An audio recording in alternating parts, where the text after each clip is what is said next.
Buenas noches, buenas noches.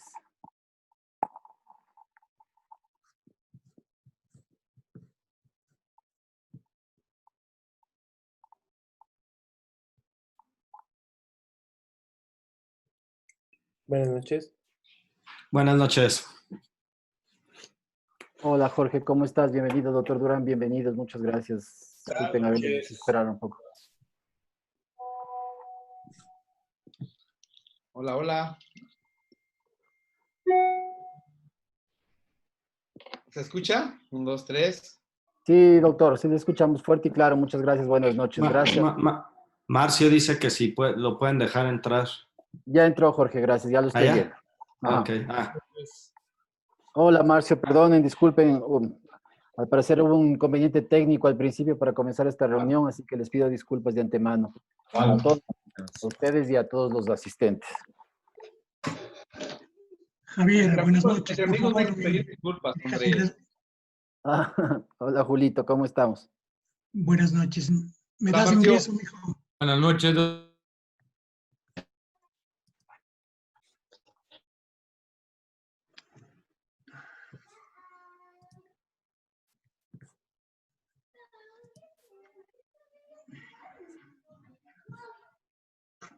Santiago, ¿me estás escuchando? Sí, sí. Buenas noches, doctor Durán. Buenas noches, doctor Moreno. Un gusto. Marcio, buenas noches. Sí, la verdad, un problema técnico con la página, no pude ingresar, pero estamos ahora. Ya, perfecto. Entonces yo creo que podríamos dar inicio agradeciendo a nuestros panelistas, agradeciendo al Núcleo Sur, que es el organizador de esta reunión. ¿Te parece bien si ustedes coordinan la introducción, Santiago y Jorge, por favor? Y después yo entro con el esquema planeado que habíamos conversado. Muchas gracias. Jorge, tu micrófono. Jorge Jaramillo me refiero, no Jorge Moreno. Ya estamos ahí, ¿me escuchan? Sí, perfecto, Jorge. Bien, Santiago, ¿cómo vamos? Ya arrancamos directamente con la presentación y con la introducción. Sí, sí, cómo no, doctor Jorge. Listo, buenas noches con todos. Gracias por los asistentes nacionales, los locales y directamente una extensiva felicitación a los que pudieron asistir, en este caso con lo que es los invitados internacionales. Vamos a hacer una corta introducción, el capítulo sur, con lo que es la comisión, en este caso científica, con la parte propia de lo que es el componente norte. De alguna manera organizaron lo que es un tema muy interesante con relación a la neurourología, y el planteamiento justamente es de esta neurourología relacionada con el día a día de nuestro ejercicio profesional. Si tenemos en cuenta que la parte de la neuroanatomía, lo que es la neurofisiología y los neurotransmisores que tienen que ver mucho con lo que es el componente relacionado con un funcionamiento adecuado de las vías urinarias inferiores, cualquiera de ellos puede tener lo que es una alteración por diferentes motivos, entre ellos situaciones que pueden ser desde el punto de vista preexistentes o eventualmente recientes. Si estamos hablando de lo que es trastornos de tipo congénito, pueden tener lo que es la posibilidad de alterar lo que es una función adecuada para lo que sería la evacuación, en este caso, de la orina, y eventualmente lo que es situaciones de otra índole, como pueden ser problemas de tipo traumático, pueden hacer que efectivamente cambie de una manera significativa la condición de vida de una persona. Si tenemos también en consideración lo que son aspectos que están relacionados con lo que es ya situaciones de índole, de enfermedades que están relacionadas con trastornos metabólicos, degenerativos, situaciones infecciosas, virales, bacterianas, todas ellas nos llevan a la probabilidad de que alteren lo que es el componente propio de una función adecuada en la vía urinaria. La herramienta nuestra a nivel urológico es el estudio urodinámico, que nos va a permitir, basado en lo que es la información de los diferentes parámetros que evaluamos, como pueden ser la capacidad, lo que es la estabilidad, la sensibilidad, la complacencia, y determinar o no la incontinencia, y adicionalmente lo que es el componente electromiográfico nos permitirán lo que es un diagnóstico importante para llegar a la conclusión de qué es lo que acontece directamente con nuestros pacientes. En este caso, en esta noche, lo que tiene programado Javier es una charla con todos estos profesionales que tienen una amplia experiencia, un amplio conocimiento con lo que se refiere a la neurourología, y nos van a dar lo que es, en este caso, una pauta sobre lo que se puede hacer tanto para investigar como para tratar este tipo de patologías. De lo que corresponde ya a la parte formal, hay que indicarles que efectivamente va a ser lo que es una presentación de casos, y lo que corresponde en este tipo de presentación como tal, va a haber respuestas, digamos, interrogantes al final de toda la presentación, y si efectivamente existe lo que es un comentario de cualquiera de los invitados que sea puntual, o uno de los participantes solicita intervenir con algún tipo de pregunta específica para cada uno de ellos, bueno, efectivamente que nos haga conocer. Este rato voy a hacer la presentación de lo que es los currículos de cada uno de los profesionales para que tengan referencia de con quién estamos tratando. Estamos hablando del doctor Sergio Durán, egresado como médico cirujano de la Universidad de La Salle, especialidad de urología en el Hospital General Dr. Manuel Gea González, urólogo titular del Instituto Nacional de Rehabilitación, miembro titular de la Sociedad Mexicana de Urología, miembro titular de la Confederación Americana de Urología, miembro titular de la American Urological Association, profesor pre- y posgrado de la Cátedra de Urología por la UNAM, profesor nacional e internacional en el área de disfunción vésico-uretral, revisor editorial del Neurourology and Urodynamics Journal.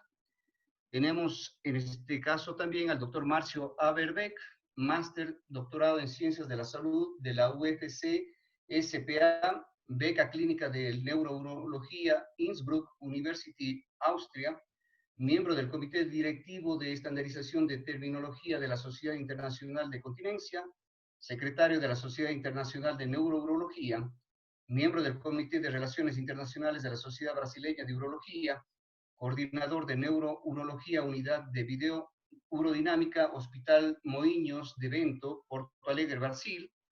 Seguimos con el doctor Jorge Moreno, urólogo del Hospital de Especialidad Centro Médico Nacional del Siglo XXI, doctor en investigación clínica, profesor de urología en la Universidad Nacional Autónoma de México, profesor del curso de alta especialidad en urología urodinamia y urología funcional del Instituto Mexicano de Seguridad Social, secretario de Educación Internacional del Neurourological Society, y nuestro anfitrión, el doctor Javier Coronel, urólogo formado en el Hospital dos Servidores do Estado, Río de Janeiro, Brasil, fellow en área de urodinamia, uroneurología y urología funcional del Hospital dos Servidores do Estado, máster en urología funcional en la Universidad de Salamanca, España, profesor de posgrado de la Universidad Central del Ecuador, en el área de incontinencia, neurología y urología funcional, ex vicepresidente de la Sociedad Ecuatoriana de Urología. Lo que nos toca en este caso es únicamente arrancar con lo que es los temas que ya van a desarrollarse de acuerdo a lo que es la pauta que va a ir llevando en este caso Javier. Javier, bienvenido y gracias nuevamente por la gestión con relación a los profesionales invitados extranjeros, y esperamos que esto se desenvuelva de la mejor manera. Muchas gracias, Jorge. Yo te agradezco por la presentación. Por favor, Santiago, si me habilitas para compartir la pantalla.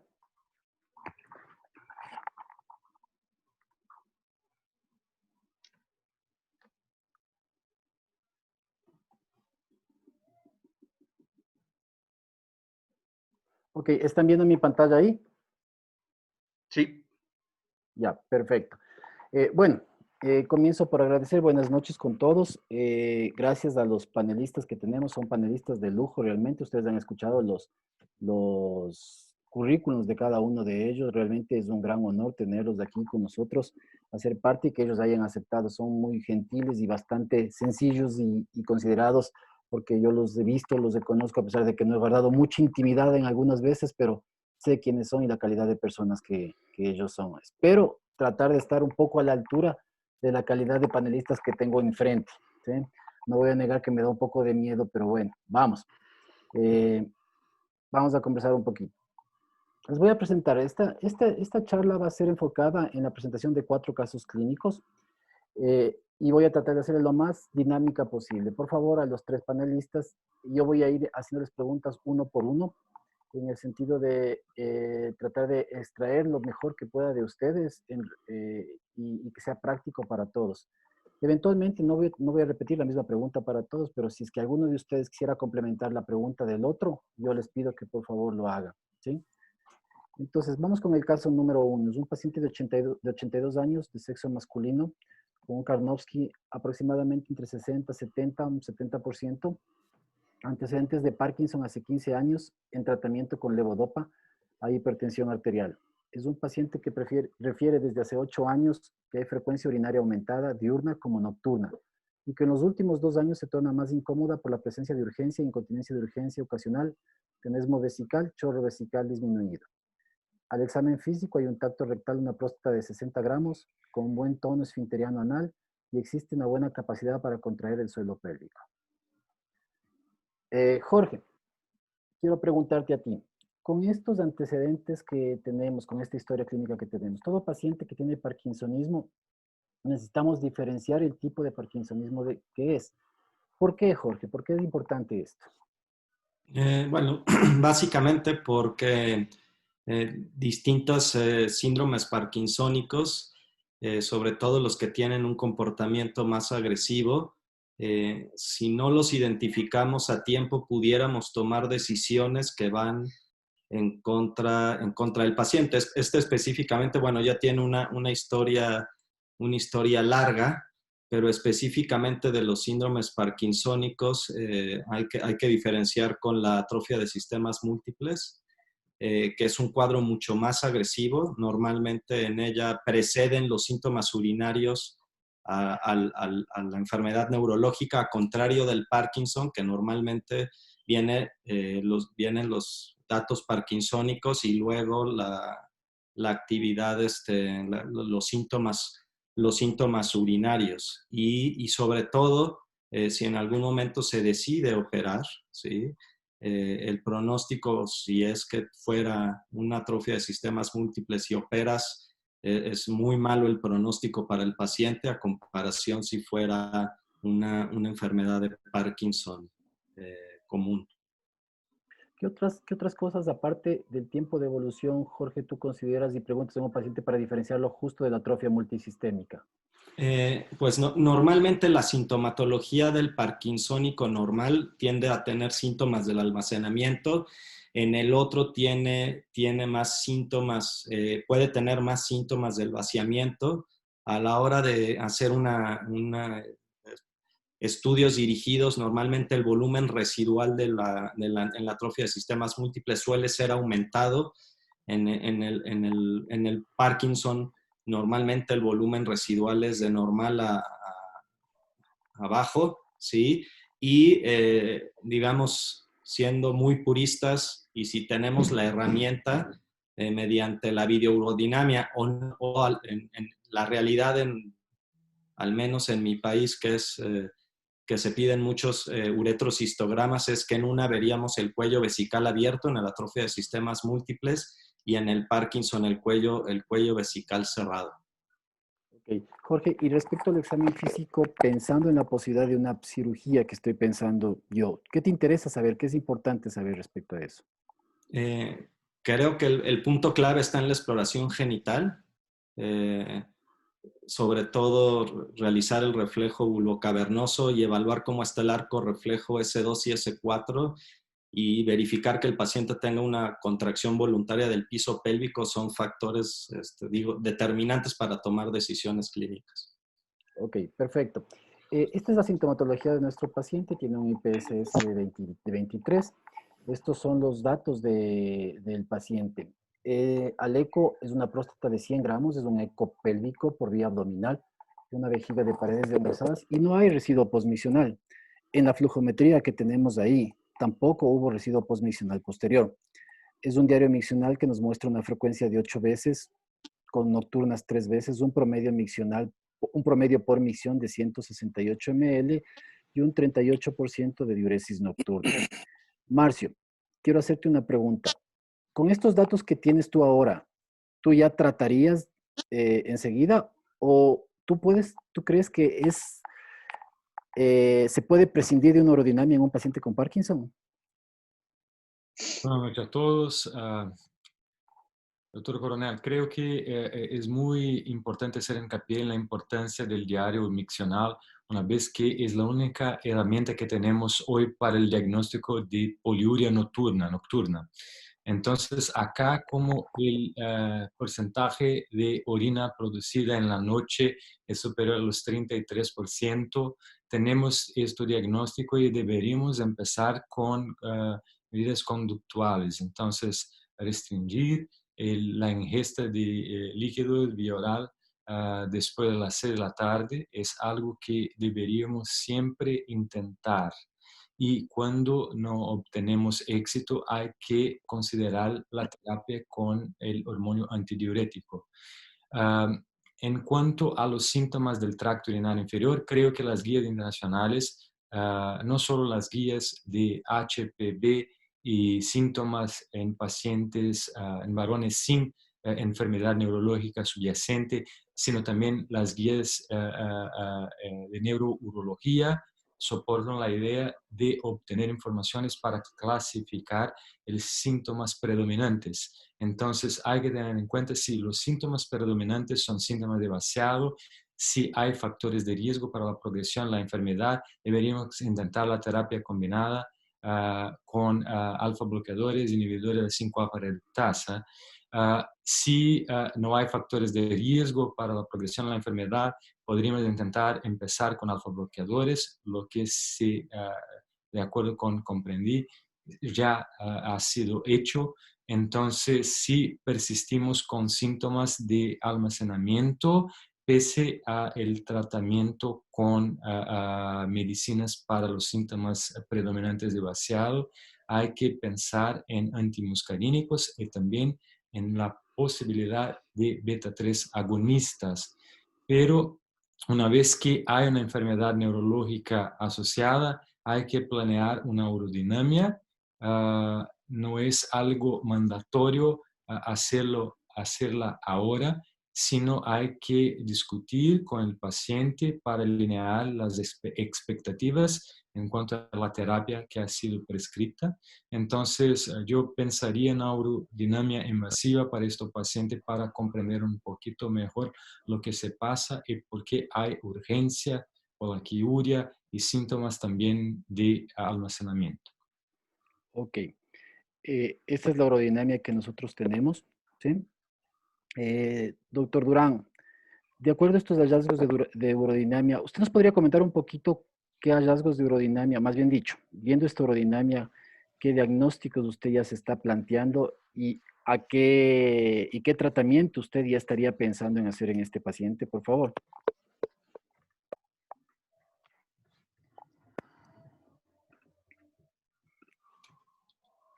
Doctor Durán. Creo que ¿Ahí me escuchan? Sí, ahí le escuchamos. Perfecto. Bueno, nuevamente muchas gracias, doctor Coronel, por la invitación. La verdad que es un gusto verlos en viernes en la noche. Es una maravilla estar tan unidos a pesar de lo lejos que estemos. Y saludos a todos los urólogos de Ecuador, que es un placer saludarlos desde acá, esperando que algún día nos podamos volver a reunir. Yo quiero hacer dos cosas. Hola, Marcio. Hola, Jorge, aunque nos saludamos hace rato. Yo quiero regresar un poquito a la clínica, porque de pronto, bueno, todos esos estudios son muy padres, pero me gustaría regresar a la clínica, mi estimado doctor Coronel, en el que sigue, y yo pensé que Jorge lo ibas a decir, porque el IPCS es muy importante, es poderlo dividir en los síntomas de almacenamiento y vaciamiento, porque en ese coeficiente, ahí nos va a decir si el paciente tiene más problemas de almacenamiento y vaciamiento, lo dijo Marcio, porque es justamente lo que más le molesta al paciente, y también lo dijo Jorge. Estos pacientes pueden tener ese problema combinado de almacenamiento y vaciamiento, pero generalmente hay algo que predomina. Y para eso tenemos el coeficiente de almacenamiento-vaciamiento, que nos permite ver si este es un paciente que tiene predominio de datos de hiperactividad vesical o de vaciamiento. Porque de pronto pasa que nuestros colegas urólogos le ofrecen RTUP a un paciente que tiene predominio de almacenamiento. Lo operan de la próstata y sigue con problemas de almacenamiento. Y vamos a la pregunta que me hizo el doctor Coronel. Ahora sí me pasa el estudio urodinamico, que es ese, donde vemos claramente un paciente que tiene datos de hiperactividad vesical en la fase de llenado Aquí tenemos la actividad vesical y evidentemente tiene datos de contracciones durante la fase de llenado, lo cual nos hace pensar en un paciente con vejiga hiperactiva. Definitivamente que es algo muy frecuente en los pacientes con Parkinson. Muy, muy frecuente, ¿eh? Y en la actividad electromiográfica, que me imagino que es esta, mi estimado doctor Coronel, ¿no? Sí, Aquí, la electromiografía en realidad tuvo una falla en este paciente, aquí no es registró lo que bien vería esa yo ahí, electromiografía. un poquito de defecto, pero bueno, creo que para el caso no nos tiene que importar, porque clínicamente tiene una contracción anal voluntaria. Entonces, eso ya nos dejaría un poquito más tranquilos. Pero sí vemos componentes de hiperactividad si cae en la fase de llenado, y yo vería una vejiga hiperactiva, y creo que es un paciente, como lo dijo Marcio, que tenemos que manejar la hiperactividad y probablemente la alteración de vaciamiento, porque todo la anterior, mi querido doctor Coronel, la anterior, en esta, no, la que sigue, por favor, perdón, la que sigue, sí, en esta, sí vemos que tiene importantemente datos de nocturia, lo cual nos hace pensar en un problema con datos de vejiga hiperactiva, una próstata grande y afortunadamente no hay residuo postmiccional, pero el chorro urinario sí lo encuentra disminuido. Yo sería un paciente que le diera manejo dual, manejo Ok, cuando usted habla, antihistamínicos y con un alfa-bloqueador. ¿solo alfa-bloqueador o alfa-bloqueador asociado a dutasteride, considerando el tamaño prostático, digo yo? Ay, aquí me voy a meter un problema con Marcio. Aquí voy a tener un problema con Marcio. Pero voy a decir que yo iniciaría con alfa-bloqueador y si tuviera yo mirabegrón, le dejaría mirabegrón. Le dejaría tamsulosina más mirabegrón. 50 miligramos de mirabegrón y 0.4 miligramos de tamsulosina. Y ahí está Marcio. Sabía que iba a brincar, Marcio. Por favor, Marcio, si nos puedes complementar. No tengo ningún problema con el doctor Durán. Estoy de acuerdo que podríamos considerar una medicina para tratar los síntomas de vejiga hiperactiva, pero hay que tener en cuenta que las guías internacionales, todas ellas, las guías de la IAU, de la IWA, las guías brasileñas, las guías españolas, la guía de Japón, todas ellas traen una recomendación muy clara, que es cuando hay factores de la progresión a HPV, deberíamos considerar la posibilidad de terapia combinada con inhibidores de 5-alfa reductasa. Pero aquí es importante mencionar, una vez que estamos hablando en cuanto a los efectos urodinámicos, las medicinas también, que de acuerdo con una revisión sistemática que ha sido publicada por Fusco, un autor de Italia, el 2016 en European Neurology, la terapia con alfa bloqueadores no cambia de manera significativa las presiones en la vejiga durante la fase de vaciado. Entonces, es una terapia sintomática que no cambia la historia natural de la enfermedad. Entonces, cuando hay síntomas predominantes de vaciado, hay que tener en cuenta las terapias que pueden cambiar la historia natural de la enfermedad. Especialmente en particular si hay factores de riesgo para la progresión. Entonces deberíamos tener en cuenta los inhibidores 5-alfa reductasa y también la terapia quirúrgica si el paciente no es factible empezar con los inhibidores 5-alfa reductasa. Ok, perfecto. Voy a aprovechar un poco lo que dijo Marcio. Marcio habló sobre la posibilidad, y le pregunto al doctor Durán, habló sobre la posibilidad del uso de desmopresina. ¿Qué tan probable ustedes usan desmopresina en esta edad? Yo la verdad es que no lo haría. Tiene 5% más de lo que esperaríamos tiene 38%, ¿no? De diuresis nocturna. Digo, sí, diuresis nocturna. Entonces, yo a lo mejor no le dejaría, sobre todo por la edad que tiene el paciente. Y estos pacientes se pueden poner un poquito complicados después con este tipo con desmopresina, porque pueden causarle cierto grado de hiponatremia. Ok, Marcio, tú dices algo. Coincido especialmente en este momento con el doctor Durán. De acuerdo con las guías adaptadas de la IAU para el COVID-19, no deberíamos empezar con hormonio antidiurético, con vasopresina, una vez que hay necesidad de monitorizar los niveles de sodio plasmático con exámenes complementarios frecuentes y no están recomendados ahora porque es un riesgo aumentado para los pacientes frecuentar, estar en los servicios de salud para hacer las pruebas, los exámenes complementarios. Entonces, de acuerdo con las guías del grupo de reacción rápida de la EAU, no deberíamos durante la pandemia empezar con vasopresina. Ok. Jorge, yo te quiero hacer una pregunta en función de la urodinamia. Si bien es cierto, esta electromiografía no me ayudó porque se perdieron los electrodos.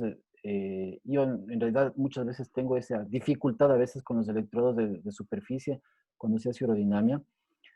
Yo lo que quería preguntarte es, ¿cómo percibes o cómo se ve la bradicinesia del esfínter en el caso de los pacientes con Parkinson? ¿Y cómo la diferencias tú eventualmente de una obstrucción al ver que también nos va a dar una contracción alta de la vejiga? Correcto. Normalmente la bradicinesia antecede un poco a la contracción. O sea, depende, como tú dices, debes de tener una electromiografía. Y normalmente la bradicinesia antecede un poco a la contracción y finalmente el esfínter se fatiga y viene la contracción de la vejiga. ¿De acuerdo? La gran contracción en este caso, si estuviera obstruido, ¿sí? Entonces así podrías hacer la diferencia, ¿no? Si fuera solo obstrucción y no hay bradicinesia, bueno, el esfínter permanece en silencio o incluso apagado, o sea, la línea se adelgaza en el momento de la micción. ¿Hay alguna forma, Jorge, te pregunto yo esto, porque, por ejemplo, en esclerosis múltiple existe unos estudios que te hablan de que cuando la contracción del detrusor es menor a 30 centímetros, tú puedes decir que no es una contracción secundaria a una disinergia, por decirte algo. Pero ¿hay alguna forma en Parkinson, cuando yo tengo la sospecha de obstrucción, de hiperactividad, que puede ser secundaria al Parkinson, o sea, o al tratamiento del Parkinson, y secundaria a la obstrucción? ¿Hay alguna forma en urodinamia de yo saber cuál de esas secundaria a cada cosa, como para yo qué pasaría si lo opero? Pues muy buena pregunta. Yo creo que, algo urodinámico per se no, porque el problema del Parkinson es que la hiperactividad viene del sistema nervioso superior. Yo más bien me guiaría en este caso un poco por la evolución del Parkinson. En este caso, por ejemplo, que ya lleva tantos años de Parkinson, sí es probable que tenga una hiperactividad, que a pesar de que yo lo desobstruya, yo le advertiría por el tiempo de evolución que ya tiene del Parkinson, que es probable que necesite tratamientos secundarios para tratar luego la hiperactividad. ¿Sí? Sí, doctor. Pero de todos modos, la única opción que tendría, si es que se decide desobstruirlo, es intentarlo con la salvedad de advertirle. Creo que aquí lo importante es la comunicación, ¿no? De que tú ya sabes que probablemente la va a tener. El doctor Durán nos quiere complementar, lo veo ansioso. Sí, porque este paciente tenemos muchos en la consulta de los urólogos. Es el típico paciente que llega y que de pronto muchos colegas llegan a operar, y no me dejará mentir Marcio y Jorge y Marcio, que luego te hablan y dicen, oye, es que sigue igual porque orina muchas veces. Pues sí, porque su problema no era predominantemente de vaciamiento, su problema era de almacenamiento. Y si no somos claros en decirle eso al paciente, tenemos el problema de que no nos lo vamos a quitar de encima y decir, ¿para qué me operó, doctor? Pero es que es muy importante valorar muy bien y decirle a los pacientes, usted va a quedar con datos de almacenamiento. Y este es lo que más molesta a los pacientes: la urgencia, la incontinencia de urgencia y la nocturia y la frecuencia.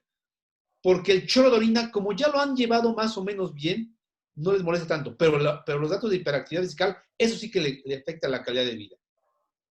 Ok. Bueno, en este paciente iniciamos un tratamiento con alfa bloqueador asociado a antimuscarínico, tamsulosina más darifenacina. No usé, a pesar de que Marcio me va a hablar, pero no usé en principio una terapia dual de tamsulosina más un inhibidor de la 5-alfa reductasa. Todavía no tengo la evolución de este paciente porque lo vi recientemente hace un mes, pero Marcio, te voy a preguntar algo. Vamos a suponer que regrese en 2 meses y me diga, doctor, la verdad, no encuentro resultados, ofrézcame algo más. ¿Sí? ¿Qué le propondrías tú a este paciente? ¿Pensarías ya en cirugía y no te preocuparía un poco la posibilidad de incontinencia después de la cirugía? ¿Qué parámetros usas tú para definir eso?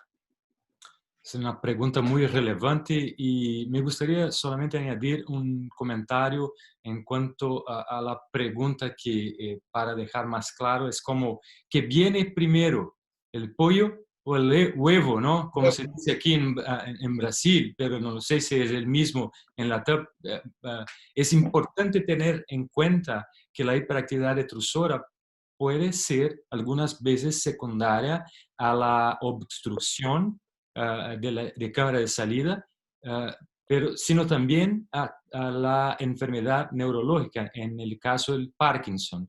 Entonces es muy complicado saber lo que se pasa y si hay una relación a la obstrucción. Pero la cronología de los síntomas nos ayuda mucho porque como el paciente empezó con síntomas predominantes o más importantes que generan más incomodidad de almacenamiento, creo que el doctor Durán está de acuerdo, coincide conmigo, después de más de desde 15 años desde el diagnóstico de Parkinson, creo que la hiperactividad del profesor debe estar relacionada predominantemente con la enfermedad neurológica, que es algo como hiperactividad neurológica, neurogénica.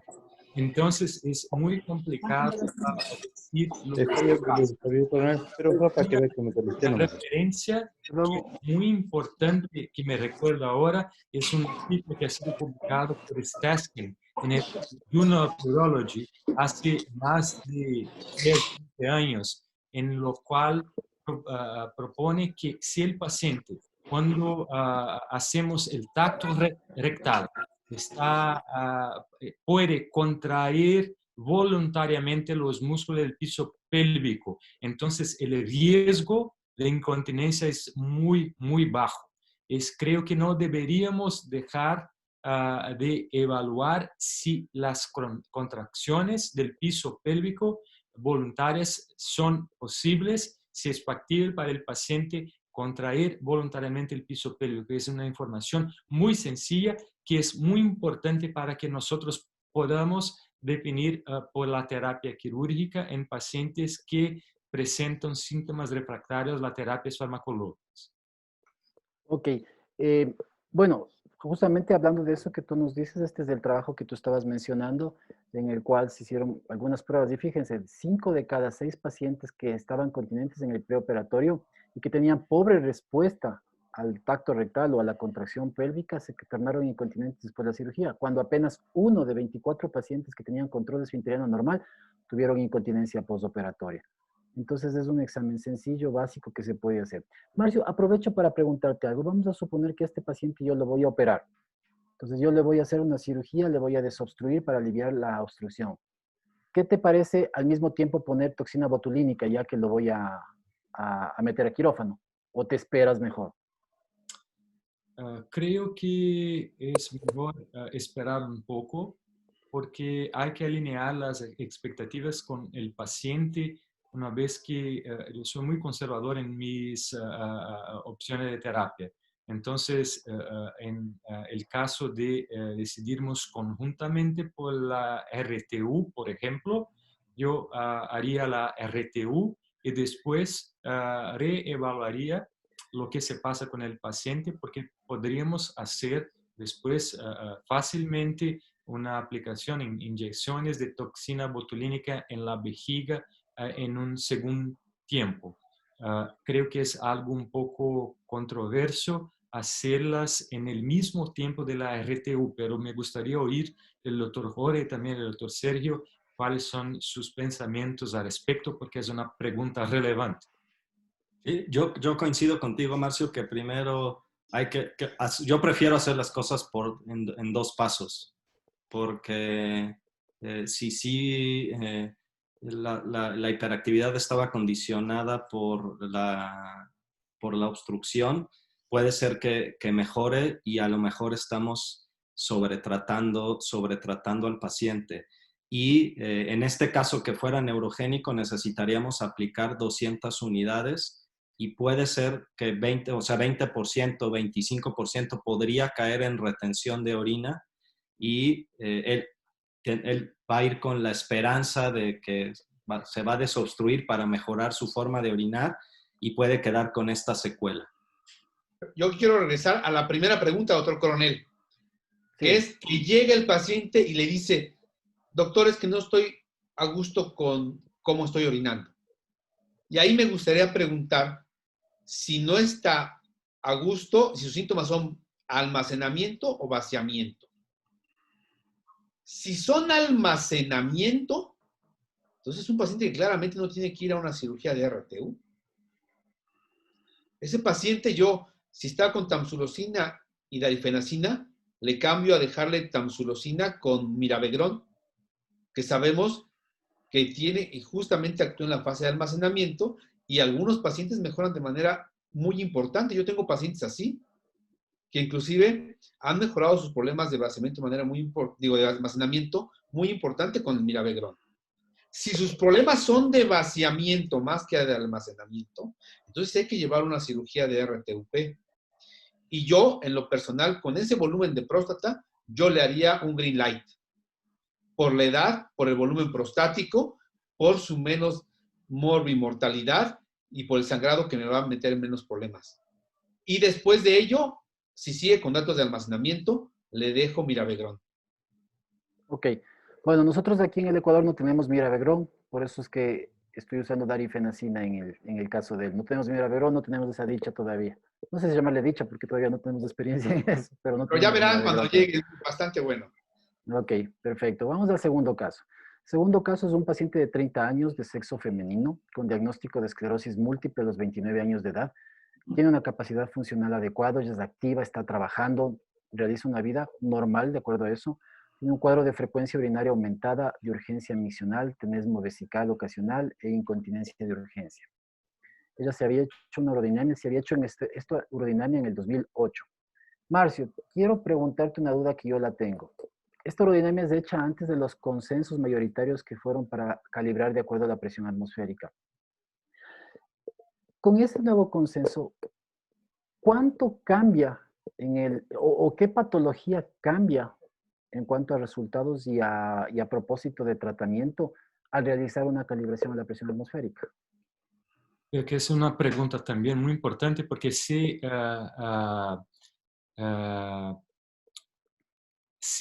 se pone a cero el sistema con todos los catéteres conectados transductores y el paciente en el comienzo está presentando una hiperactividad detrusora, creo que podríamos tener artefactos en la sistometría de INAD.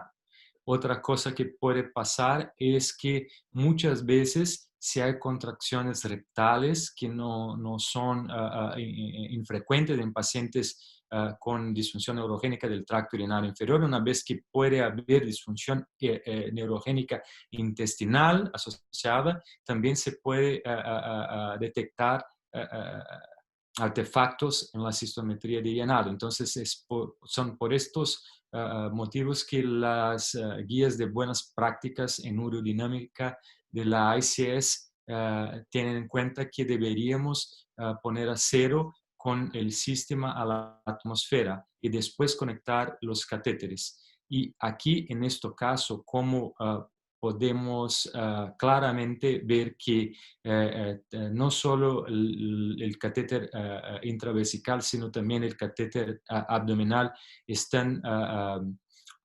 registrando de manera adecuada las presiones. Creo que no tenemos un problema mayor, no es como decimos en Brasil, no es un pecado capital, pero hay que tener en cuenta que deberíamos seguir las guías de la ICS para urodinamia y esto ha sido propuesto en 2002 por Werner Schaeffer, que fue el primero autor de las buenas prácticas urodinámicas que han sido publicadas hace muchos años. sino puedo ver que es perfectamente posible interpretarse las gráficas en este caso, pese a la limitación de que se puso a 0 después de conectarse con los transductores. Ok, y te preguntaba eso un poco porque yo tengo la duda de en qué cambiaría el tratamiento posterior a hacer eso de ahí. O sea, me imagino yo tal vez que cuando hablamos de presión de pérdida por el esfuerzo, pero ¿hasta qué punto nos guiamos la presión de pérdida por esfuerzo para ver incontinencia urinaria? Aquí también hay otros factores que deberemos tener en cuenta. Por ejemplo, cuando nosotros registramos algunas características, algunos parámetros como por ejemplo el detrusor leak point pressure o Valsalva leak point pressure, tenemos en cuenta las presiones absolutas y no el delta, la variación del nivel basal de presión. En el caso del Valsalva, la presión de pérdida de Valsalva, la presión basal en el catéter intraabdominal. Y en el caso de la presión de pérdida de detrusor, la presión detrusora basal. Nosotros tenemos en cuenta las presiones absolutas, entonces se pone a 0 con el sistema conectado a los transductores. Tenemos una tendencia a registrar presiones más bajas que pueden ser un problema muy importante una vez que por ejemplo, en pacientes que presienten disfunción aerogénica del tracto urinario inferior, cuanto más altas, cuanto más arriba son las presiones, entonces mayor también es la chance, la probabilidad de deterioro de la función de los riñones. Entonces creo que son buenas informaciones a tener en cuenta para que sigamos las recomendaciones de la ICS. Ok. Doctor Durán, esta es la historia. Es una paciente que se ha manejado con antimuscarínicos alternado entre oxibutinina y tolterodina. En ese entonces no teníamos ni la darifenacina aquí. Con resultados no ideales, pero manejables durante estos 2 años. En el 2010 viene a verme porque su deseo es un embarazo, pero a ella le preocupa mucho el manejo de sus síntomas urinarios y nos consulta sobre estrategias para el manejo mientras cursa el embarazo. Doctor, ¿qué le puedo yo proponer tomando en cuenta que los medicamentos me toca retirarlos a un lado? Entonces, ¿qué le propondría usted? Primero que le propondría es, a ver, que le piense bien lo del embarazo, ¿no? Primero. Y lo segundo, va a decir, no, ¿sabes qué? Yo me quiero embarazar porque si no me deja el marido y toda la cosa, entonces es muy necia y pues hay que entrarle entonces a esto. Definitivamente estoy de acuerdo con usted, doctor Coronel, hay que quitarle los anticolinérgicos porque pues evidentemente existe la posibilidad de que afecten en mayor o menor grado esta situación del embarazo. Y yo quisiera preguntarle, aquí tenía datos de urocultivos positivos, tenía datos de infección de vías urinarias, algo así. No, nada de eso, mi doctor. Porque es muy importante, ¿no? Es una paciente que tiene orina estéril, que desea embarazarse, creo que está en su derecho a hacerlo, pero también tenemos que ser muy cautos en manejarla farmacológicamente con este tipo de medicamentos. Hay que quitárselas y advertirle, ni modo, el precio del embarazo va a ser a lo mejor estar conviviendo con tu dato de hiperactividad vesical. Y sabemos que hacia el segundo y tercer trimestre del embarazo, esto se va a presentar sí o sí. Esa sería mi opinión. Ni ¿Y modo. alternativas? ¿Algo? ¿Acupuntura? No sé, ¿se me ocurre alguna cosa que le pueda ofrecer? Ya te doy la palabra, Jorge, espérame solo un segundito. A lo mejor le daría de manera lo de que es no sé si tengan tibial posterior, un poco de estimulación del tibial posterior, que en algunos artículos nos hablan de buena respuesta. Yo en lo personal es una respuesta un poquito limitada, es mucho mejor con anticolinérgicos, pero dado el caso de que ella quisiera embarazarse, bueno, pues ni modo, adelante, ¿no? Ok. Jorge, ibas a decir algo. Sí.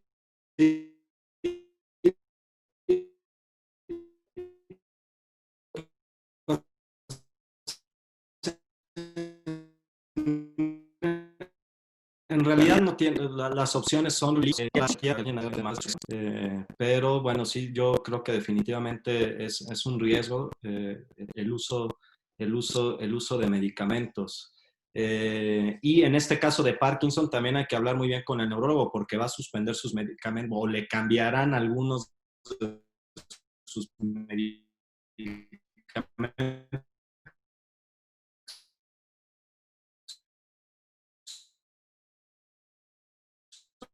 sobre todo si tiene. Yo creo que ella tiene que ver el riesgo contra el beneficio de todas las posibles alteraciones que le va a pasar. Jorge, ¿qué opinas tú de la posibilidad de usar antiespasmódicos, tipo iosina, como para tratar de aliviarle de alguna forma esa parte de ahí? Híjoles, pues digo, aunque en realidad, híjoles, yo no estaría tan seguro porque su efecto colinérgico no es demostrado. Entonces, yo creo que farmacológico quedaríamos un poco atados de las manos. Claro que, bueno, los medicamentos que utilizamos normalmente, antimuscarínicos y el agonista beta 3, recordar que por su tamaño molecular pueden atravesar la barrera, digo, la placenta. Entonces, híjoles, creo que estamos muy atados de las manos en estos casos en particular. Quizá en pacientes muy jóvenes que han estado en refractariedad desde antes, la única opción que creo que podría ser, ¿sí?, pero no es el caso de estos pacientes, y no sé si Marcio tenga experiencia en esto, que le ponga un neuromodulador y durante el embarazo apagarlo para que luego pueda volver a actuar. Bueno, yo ya voy un poco a eso, porque sí, Sí. esa pregunta también la voy a hacer a Marcio. Te quería preguntar, y les voy a contar lo que yo hice sin querer queriendo. Yo había propuesto la realización de toxina botulínica como opción 3 meses antes. Esta fue una indicación off-label. Sin embargo, yo no estaba convencido de eso. ¿Por qué tres meses antes? Porque quería alejarme del probable embarazo que ella iba a tener y esperaba una respuesta de por lo menos 6 meses más, que le alivie unos 6 meses extras, vamos a decir así. Sin embargo, no lo hice muy convencido. La paciente regresó y me dice que ya no quiere embarazarse, pero que le molestan mucho los síntomas.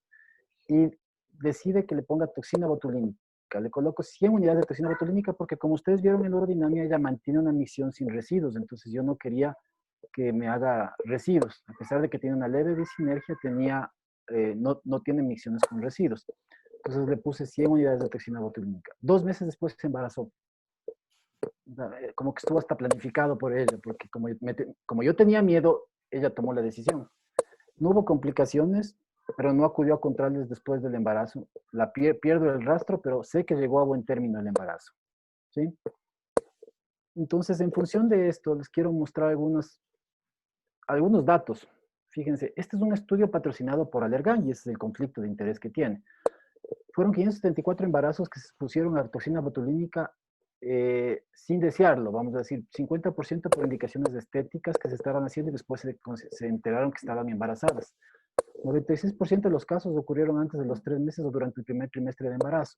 La tasa de nacidos vivos fue del 96.4%, de los cuales 2.7 tuvieron defectos globales. Es comparable con las tasas de la población en general, en realidad. Pero este tiene un sesgo que es un estudio patrocinado por Allergan. La FDA coloca la toxina botulínica en el grupo C, ya que se han visto efectos adversos o abortos, sobre todo en modelos de animales. La recomendación es de que se administre durante el embarazo solo si el beneficio potencial justifica el riesgo potencial del feto. No hay evidencia clínica de que la toxina botulínica sea insegura en el embarazo. Sin embargo, nadie se atreve a llevar un estudio clínico por cuestiones éticas. ¿Sí? Marcio, te pregunto, bueno, yo tengo esta hiperactividad refractaria, Jorge ya adelantó un poco. ¿Cómo manejas tú las pacientes que están en edad reproductiva o en edad fértil y tienen hiperactividad de vejiga refractaria? Y tú ves que es una buena condición para realizar el implante de un neuromodulador. ¿Qué neuromodulador usas? ¿Ya hay algún neuromodulador que se puede usar en el embarazo de repente? ¿O lo desactivas? ¿Cómo lo activas? Danos un poco los trucos, vamos a decir así, las chicas. Ok, creo que es muy interesante considerar la posibilidad de toxina botulínica antes del embarazo. Creo que hace sentido y para los pacientes que presentan esclerosis múltiple, creo que está bien establecido que si hay micciones espontáneas, micción reservada, hay que intentar 100 unidades porque el riesgo de retención es un poco menor. Entonces, podemos encontrar en las guías de la IAU estas indicaciones, pero hay que considerar que en general para pacientes con disfunción neurogénica del tracto urinario inferior, la dosis on-label es 200 unidades. En cuanto a la neuromodulación, a las técnicas de neuromodulación, yo coincido con el doctor Durán en cuanto a y con el doctor Moreno también en cuanto a la posibilidad de enfatizar las medidas conductuales y remitir a la paciente a la fisioterapia.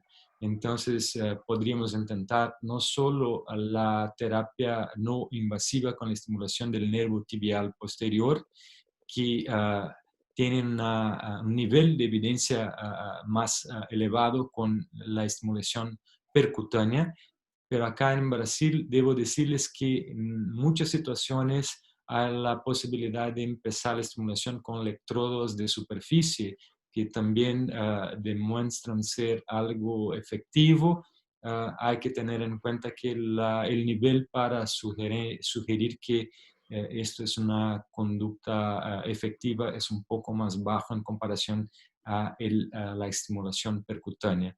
En cuanto a la neuromodulación sacra, no tenemos todavía una indicación on-label para la neuromodulación sacra durante el embarazo. Entonces, lo que hacemos generalmente es apagar el sistema, el dispositivo.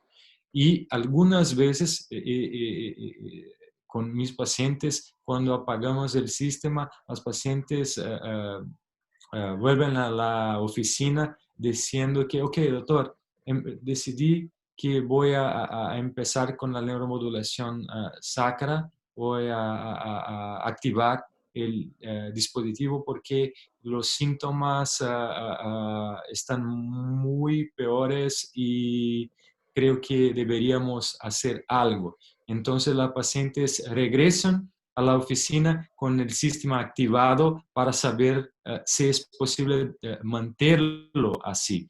Si no, es importante registrar durante la plática que es algo off-label por cuestiones de seguridad y éticas que no debemos sugerir a la paciente todavía que deban mantener el sistema de neuromodulación sacra activado porque no hay estudios hoy para sugerir que es algo seguro. No deberíamos esperar problemas en mantener la neuromodulación sacra activada, pero como no hay estudios, es algo que en términos legales es un poquito más complicado, si me comprenden. Ok, vamos al tercer caso. Este es un paciente de 45 años con un trauma raquimedular a nivel de T4 hace 22 meses. Él se realiza cateterismo intermitente o se realizaba cateterismo intermitente con volúmenes extraídos en torno de 150 a 200. Sino que después de eso las pérdidas lo incomodaban, por eso es que se hacía con volúmenes muy bajos, entonces terminaba haciéndose varios cateterismos al día, a pesar de que se está manejando con darifenacina 15 miligramos en el día. Últimamente él opta mejor por sonda porque le resulta más cómodo y le hace menos propenso a accidentes vergonzosos. Sin embargo, tiene infecciones febriles continuas y desea retomar el cateterismo. Doctor Durán, yo quiero retroceder un poquito con usted a la fase de shock medular. ¿Cuáles son los criterios con los cuales usted dice el shock medular acabó? ¿Cuándo es el momento en el que yo tengo que comenzar a hacer mi primera urodinamia? ¿En base a qué usted decide eso? Bueno, pues muy interesante las preguntas. Ahorita te hago una pregunta, mi estimado doctor Coronel, sobre el caso, pero voy a tus preguntas. El choque medular habitualmente se resuelve en 6 a 8 semanas, de manera habitual. El reflejo bulbo-cavernoso es el primero en regresar, y cuando tenemos ese bulbo cavernoso positivo, estamos ante un paciente que ya está revirtiendo la fase de choque medular, a menos de que sea una lesión medular baja. Si es una lesión medular infrasacra, pues evidentemente no vas a tener reflejo bulbo cavernoso. Pero en el caso que hoy me viene al caso. Es un paciente con un nivel T4. Mi primera pregunta sería, ¿esta lesión medular es completa o incompleta? Esta fue una lesión incompleta. Esa es una gran pregunta. Es algo que yo siempre tengo que... Soy muy acucioso porque tiene sensibilidad. Y como yo digo, qué malo que eres incompleto, qué bueno que eres incompleto. Y voy a decir por qué lo digo. Qué malo que eres incompleto porque vas a sentir los cateterismos, es molesto, pero qué bueno que eres incompleto porque tienes la posibilidad de recuperarte en un 10% de los casos y poder llegar a tener micción espontánea. Qué malo que eres incompleto, qué bueno que eres incompleto. ¿Y cuándo es recomendable hacer un estudio dinámico en un paciente con lesión medular? Cuando sale de la fase de shock medular. Porque si lo hacemos durante la fase de choque medular, vamos a tener reflexias vesicales. Y vamos a pensar que estamos tratando pacientes con reflexias vesicales cuando lo que estamos tratando es la fase de choque medular. Una vez que el paciente sale del choque medular, que esto es habitualmente entre las 6 a 8 semanas después del evento traumático, ya sea herida por proyectil de arma de fuego, accidente automovilístico, motocicleta, caída, hacer el estudio aerodinámico para ver ahora sí ante qué tipo de vejiga está. ¿Usted trata de alguna forma diferente el shock medular? Es una pregunta tal vez boba la que le voy a hacer, pero No. ¿de alguna forma usted trata diferente el shock medular de lesionado alto o de lesionado bajo? Porque hay algunos estudios que hablan sobre la posibilidad de hacer electroestimulación para recuperar más rápidamente la función vesical, sobre todo en lesiones incompletas. Los pacientes para arriba de T6, y esto lo vamos a compartir, Jorge y yo, porque tenemos algunas experiencias conjuntas, igual Marcio debe estar también en ello. El paciente por arriba de T6 o el cervical es un paciente que te puede hacer reflexias autonómicas nada más por andarle estimulando un poquito ahí el periné o porque se obstruye la zona tantito o con un estudio dinámico. Hace poco vimos un paciente, Jorge, a Memo, ¿no? Que te hizo la disreflexia autonómica por el estudio dinámico. Y era un paciente, es C5, si no mal me acuerdo, Jorge, C5, C6. Entonces, evidentemente que es un paciente durante la fase de choque medular, su sonda Foley y a derivación, y una vez saliendo de ello, estudio dinámico para ver ante qué vejiga nos vamos a enfrentar. Aprovecho la viada que usted me da, Jorge. ¿Cómo te preparas tú para hacer una urodinamia en estos pacientes? ¿Qué medidas tomas? ¿Cómo te preparas? ¿Qué preguntas? ¿Tienes a la mano un medicamento? Quiero que me cuentes cómo te preparas para estos exámenes de urodinamia. Normalmente este es siempre lo hago en sala quirúrgica o en una sala que tenga acondicionada un monitor para poder estar checando todo el tiempo la presión arterial. Trato de que el paciente esté en la posición donde normalmente él está evacuando si es que ya se está realizando cateterismo, la solución a medio ambiente, un nifedipino sublingual a la mano por si presenta un evento de disreflexia que no se controle con evacuar la vejiga al momento en el que se está detectando. Bueno, básicamente creo que esta sí es la única urodinamia. Lo primero que le digo a los residentes es que hagan una buena exploración de los dermatomas para ver si hay sensación a nivel de las tetillas o por arriba, está ausente por arriba de estas.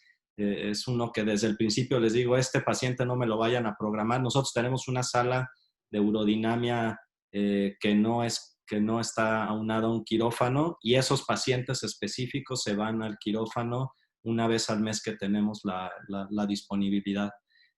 Porque, retomando este caso que fue hace unas semanas, el paciente decía que nunca había tenido, y esto es algo bastante común. Yo creo que de las cosas que tenemos que capacitar a este tipo de pacientes es advertirles cuáles pueden ser los probables síntomas de una disreflexia, porque muchas veces no lo saben, ¿sí? Y el paciente ya había tenido varios cuadros de piloerección en algún momento. Él en ese momento todavía no estaba en cateterismo y ya eran cuadros subclínicos de una disreflexia que no llevaba a una emergencia hipertensiva todavía, pero que que en realidad fue porque él nunca lo supo, no era porque no hiciera caso omiso a los eventos. Pero bueno, esa es la respuesta básicamente. Ok. Perfecto. Es la forma que tú te preparas para una disreflexia. Jorge, una última pregunta. ¿Cuándo tú dices a este paciente, señor, este es el cuadro que usted ya tiene instalado? ¿En qué momento le dices, con eso se quedó y con eso nos vamos el resto de la vida? Hijo, yo creo que hay que esperar hacer la urodinamia en cuanto acabe el choque medular y quizá la siguiente al año, y puede ser que ahí ya sea, todavía al año puede haber algún cambio en el patrón de vejiga que le va a quedar. Entonces, hasta ahí yo podría, y estos pacientes que tienen probabilidad de deterioro, digo, Marcio nos podrá complementar un poco más porque participó en el consenso de ICS sobre lesiones medulares y urodinamia, es que si es posible hacer una urodinamia anual para estar revisándolo. Sí, yo sé que muchas veces en el escenario de Latinoamérica es difícil, sobre todo aquellos que tienen factores de riesgo para deterioro del tracto urinario superior.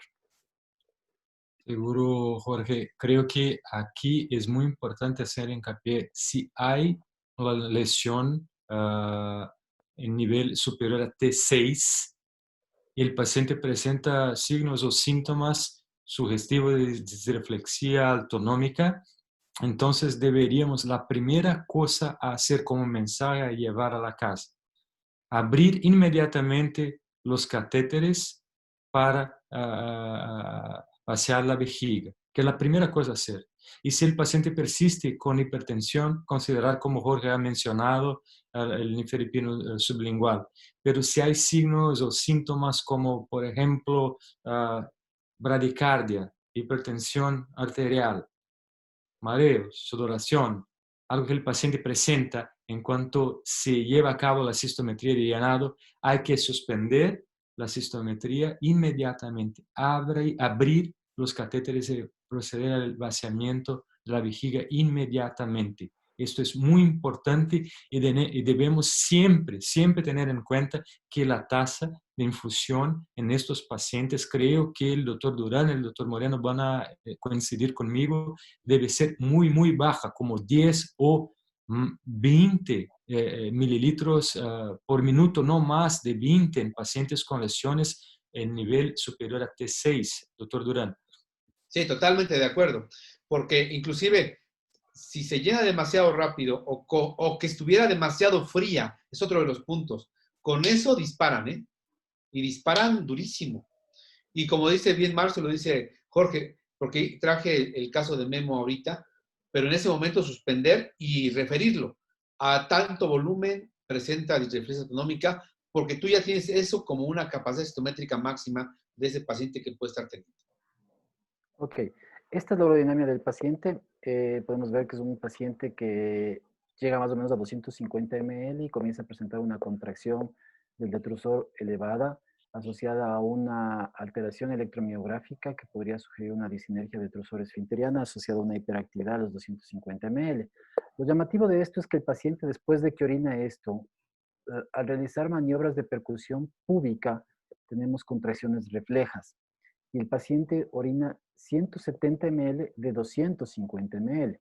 Entonces te pregunto, Marcio, a ti, este paciente que tiene esto de aquí, ¿tú enfocarías tu tratamiento únicamente a la vejiga o enfocarías un tratamiento a vejiga más esfínter con toxina botulínica, me refiero, ¿no? ¿O qué harías? Creo que es también, doctor Coronel, algo muy interesante considerar, porque los efectos de la toxina botulínica en el esfínter externo son muy, ¿cómo se dice en español? Fugaces, muy... Sí, está bien, fugaces. Fugaces. Rápidos. Rápidos. Entonces, generalmente cuando hacemos inyecciones en el esfínter externo, la duración del efecto es de 1 a 3 meses solo. Entonces, es algo que en la práctica urológica no es factible. Yo dejé de intentar esta terapia hace muchos años. Algunos colegas acá, por ejemplo en Brasil, tienen una idea de considerarlo cuando hay una dificultad reportada por el paciente para que el catéter pase hasta la vejiga. Entonces, algunos pacientes presentan una contracción refleja del esfínter en cuanto se intenta el cateterismo intermitente. Y en estos pacientes podríamos intentar las inyecciones de toxina botulínica en el esfínter, pero yo pienso que no es factible, es mi punto de vista personal, porque es muy fugaz el efecto de duración de la toxina botulínica en el músculo estriado. En cuanto a la terapia de primera línea en pacientes que presentan signos de sinergia, como en este caso se presenta, creo que deberíamos siempre enfatizar, hacer hincapié en el cateterismo intermitente con la terapia para vaciar la vejiga de primera línea, porque cuando hacemos otras maniobras, como por ejemplo CREDE, Valsalva o tapping, se generan presiones muy altas en la vejiga y no se excluye la posibilidad de deterioro de la función del tracto urinario superior a lo largo del tiempo. Ok, perfecto. Doctor Durán, usted quería decir algo, creo. Sí, sin duda alguna, yo es un paciente, es el típico paciente, decía el doctor Dumuchowski, una vez se aventó Dumuchowski en Milán, decir que él ya no hacía tantas aerodinámicas, porque con el nivel neurológico él podía predecir ante qué tipo de vejiga pudiera estar enfrentándose. A lo cual más de 4 le hicieron ahorcar rápidamente, pero lo que quería decir es que cuando tenemos una vejiga de las características como la estamos viendo en un paciente T4 incompleto, concuerda perfectamente, doctor Coronel, que es una vejiga de alta presión con disnergia vescoesfinteriana. Eso ya lo tenemos que esperar. Y yo a este paciente sí le pondría, y sí les pongo a mis pacientes, toxina botulínica intravesical y les pongo en el esfínter. Porque lo que dijo Marcio es cierto. Estos pacientes sienten que es más fácil cateterizarse. Y esa es una medida bien interesante de cómo el esfínter deja pasar el catéter y es mucho mejor y provoca menos lesiones uretrales. Yo lo tengo bien claro, los pacientes se cateterizan mucho más fácil. Y de hecho, cuando los voy siguiendo en el tiempo, ya cuando me empiezan a decir, doctor, ¿sabe qué? Es que ya siento otra vez que ya no pasa fácil, es cuando ya les tengo que volver a poner toxina botulínica. Yo a este paciente le pondría toxina botulínica intravesical y en el esfínter. ¿Pero usted les vuelve a poner toxina botulínica solo al esfínter cuando le dicen que ya no pasa fácil? ¿O aprovecha cuando le toque No, le poner pongo de una nuevamente vez en la a vejiga? todo. No, le pongo Ya. a todo. Sí, ya, Pero todo. eso, si es que es fugaz y ocurre los 3 meses, usted le vuelve a poner a todo. Es que mi experiencia con la toxina botulínica no es tan corta. Ya. Yo tengo pacientes que tienen 9 meses con toxina y están perfectos, ¿eh? Tengo uno que tiene hasta 2 años que le puse y el cuate está ultrasonido renal normal, cateteriza perfecto. El volumen de vaciamiento de la vejiga por cateterismo es de 350 mililitros. El cuate está como mago. Ok, perfecto. Bueno, vamos con usted mismo, mi doctor Durán. Este paciente se le puso toxina botulínica intravesical 200 unidades con muy buena respuesta que lamentablemente solo dura 3 meses. Y a partir de un cuadro de infección de vías urinarias sintomático retornan las pérdidas. ¿Cada qué tiempo usted pone toxina botulínica con el propósito de evitar taquifilaxia? O sea, propósito de evitar que haga una resistencia, vamos a decirlo así, al Botox. Yo cuando aplico toxina botulínica y hablo de toxina botulínica, les digo, la primera es espectacular, la segunda es buena, la tercera es regular, la cuarta y la quinta ya no es tan buena. Yo normalmente lo que hago es tratar de la primera vez que le pongo toxina botulínica a un paciente, llevarla a por lo menos 6 meses. ¿Y cómo lo hago? Le pongo la toxina botulínica y de pronto cuando empiezo a ver que disminuye un poquito la efectividad, le agrego anticolinérgico. O en mi caso, que tenemos en México, beta-3 adrenérgico. Para sumar al efecto de la toxina botulínica, el efecto del anticolinérgico o el beta-3, para todavía ampliar más el tiempo en el que esté, para no llevarla a antes de 6 meses volverla a poner. Para evitar eso, la taquifilaxia, y llevar lo más tiempo posible el efecto de la toxina botulínica. En promedio, mis pacientes, y en algo así como 300 aplicaciones que llevo en el instituto, tardan entre 6 y 9 meses en volverles a poner. Este paciente estoy asociándole darifenacina de 15 miligramos, que es lo que yo dispongo aquí. Pero él ya me cuestiona, a mí me dice, doctor, algo más que me pueda ofrecer. Yo escuché acerca del SARS. ¿Cree usted que este paciente es candidato a SARS? ¿Cumple con los requisitos? ¿Cómo evalúa usted esa posibilidad? Este es un caso que no es para SARS, porque es incompleta, tiene sensibilidad. Y recordemos que en la técnica quirúrgica del SARS hay que desensibilizar el detrusor. Va a perder esa sensibilidad, ¿eh? Puede ganar a lo mejor control, pero va a perder la posibilidad de la sensibilidad, que en el tiempo puede ser un paciente que pueda recuperar todavía más función vesical. De hecho, en la urodinamia vacía algo él. Si nosotros si lo metemos a un SARS, que consiste en la primera parte que hacer una risotomía, lo vamos a dejar sin sensibilidad. Entonces, este no sería un caso para SARS. Si fuera, por eso mi pregunta inicial, si fuera completa, sería otra situación, porque este caso sí sería para un SARS. Ok, perfecto. Pero vamos con a lo mejor algunos colegas no saben qué quiere decir SARS. ¿Puede explicarnos, por favor, Doc?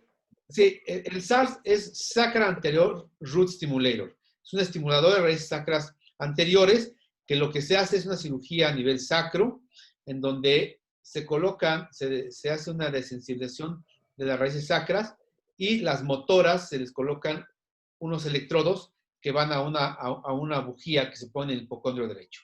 Y a través de un dispositivo envía la señal a la vejiga y provoca la contracción vesical, con lo cual el paciente orina solo y se evita ya cateterismos, trae sonda Foley, pero a través de la estimulación es que el paciente logra la micción espontánea sin requerir ya de dispositivos.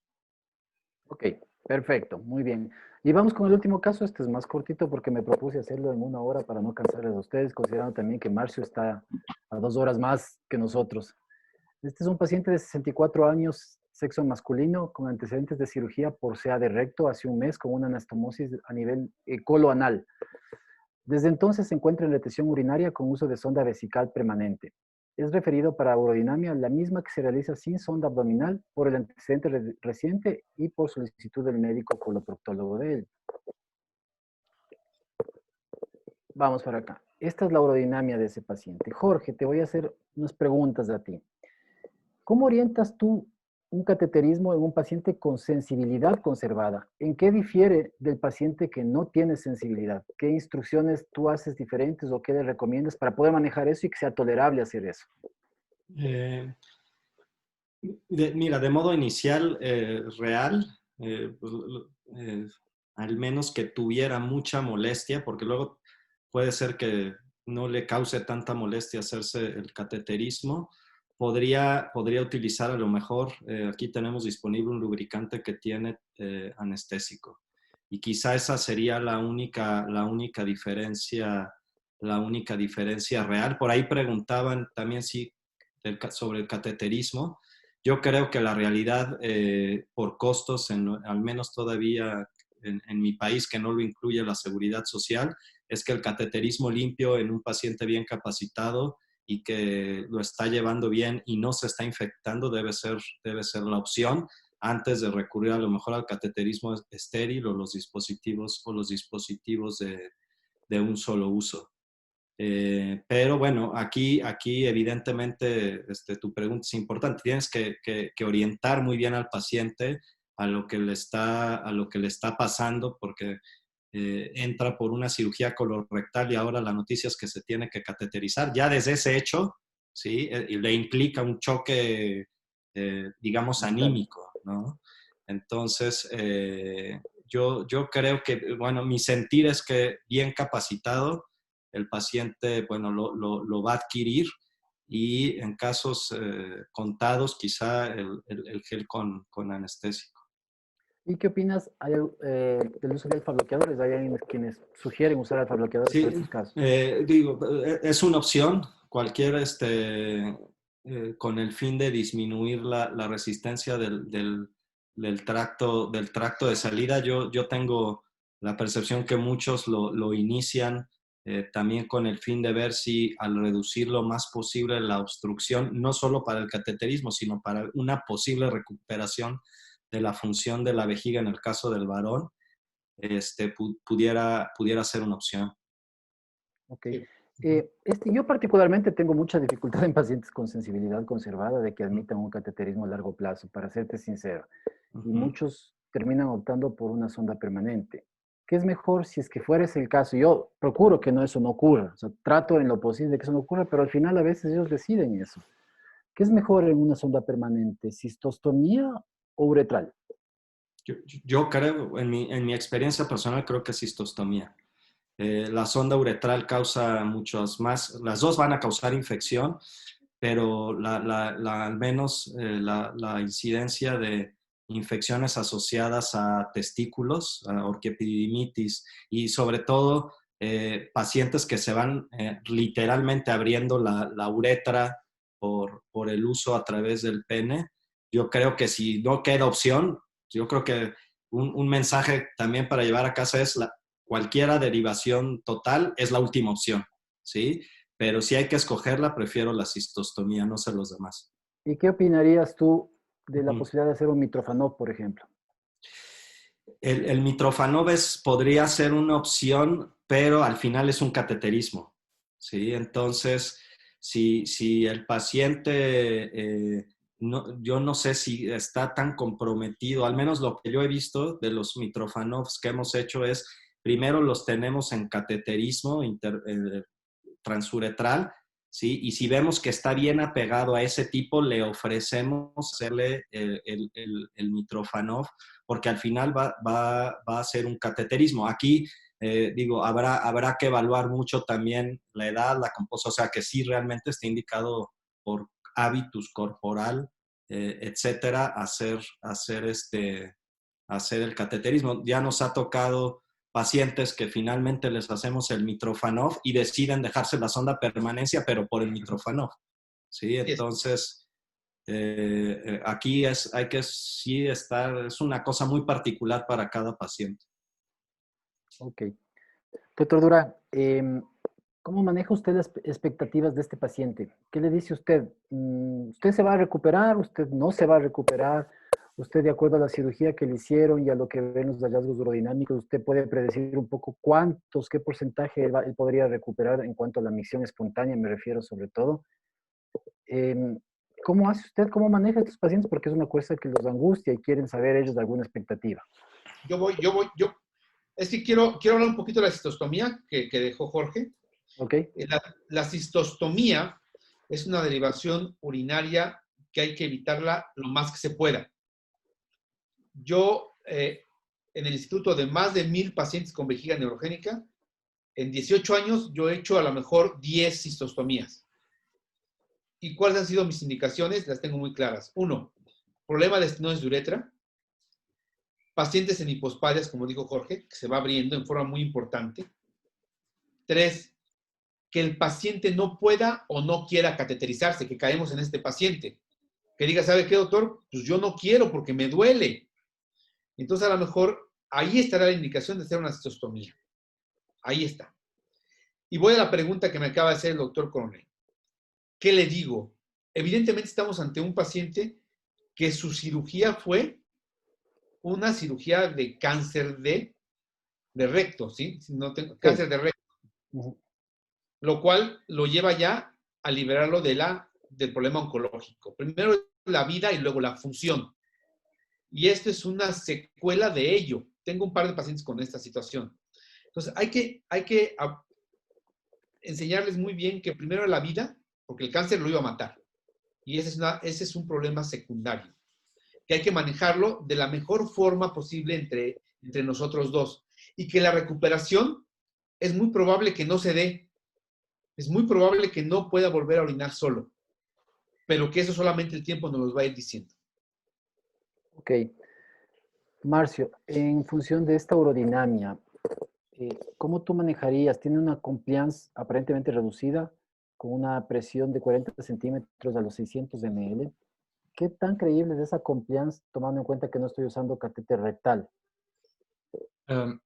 esto es muy interesante porque es un ejemplo de la vida real. Entonces, aquí como el proctólogo no concedió permisión para que nosotros pudiésemos tener una urodinamia de acuerdo con las guías de la ICS, no tenemos la presión intraabdominal con el catéter retal.